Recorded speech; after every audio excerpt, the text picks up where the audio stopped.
સુરતના ડિંડોલી પોલીસ મથકમાં સ્કૂલના યુનિફોર્મમાં 15 વર્ષીય દીકરી આવી પહોંચી હતી। અહીં પિતા રાત્રે સાથે સૂવા માટે દબાણ કરે છે અને છેડતી પણ કરે છે અને જો પોલીસ ફરિયાદ કરીશ તો મારી નાખીશ। સગીરાના આ શબ્દો સાંભળી પોલીસ ચોંકી ગઈ હતી।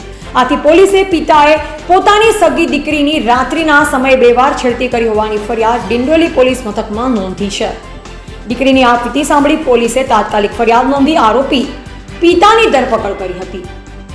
જો વિરોધ કરું તો પિતા ગુસ્સે થાય છે। આ બનાવ અંગે ડિંડોલી પોલીસ પાસેથી મળતી વિગત અનુસાર સૈના ડિંડોલી વિસ્તારમાં રહેતી 15 વર્ષની એક સગીરા ડિંડોલી પોલીસ મથકે પહોંચી અને તેને શોધતા તેના પરિવારના સભ્યો પણ ડિંડોલી પોલીસ મથકે પહોંચ્યા।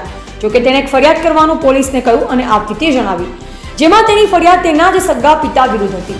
સગીરાએ પોલીસને એવી હકીકત જણાવી હતી કે તેના પિતા રાત્રિના સમયે તેની પાસે આવે છે અને પોતાની સાથે સૂવા માટે દબાણ કરે છે તેમજ છેડતી પણ કરે છે।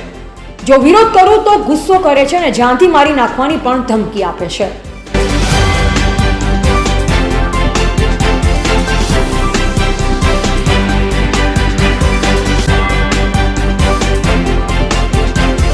ડિંડોલીમાં પિતા વિરુદ્ધ જ ફરિયાદ દાખલ થઈ છે, શું હકીકત છે?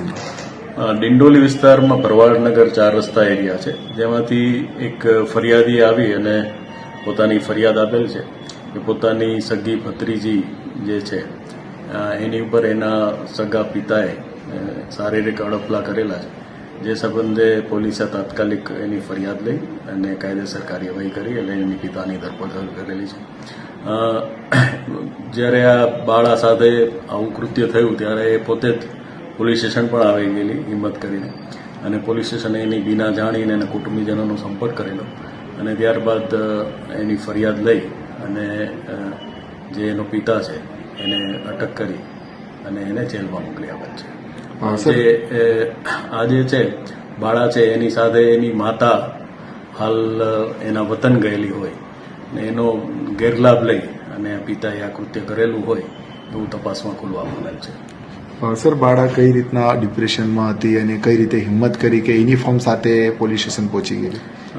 બાળા છે એની સાથે અઠવાડિયા પહેલા પણ આ રીતનું કૃત્ય થયેલું, પછી આ ફરીવાર એનું રિપીટેશન થતાં બાળાએ જે સ્કૂલ ડ્રેસ સાથે જ એક મહિલાને એને વાત કરેલી અને એક મહિલાએ એને હિંમત આપતા એ પોલીસ સ્ટેશન આવેલી અને પોલીસ સ્ટેશન આવીને પોતાની આપવીતી જણાવતા પોલીસે એની ગંભીરતા સમજી એની ફરિયાદ લઈ અને તાત્કાલિક કાર્યવાહી કરેલ છે અને હાલ એના પિતા છે એ જેલ હવાલે છે।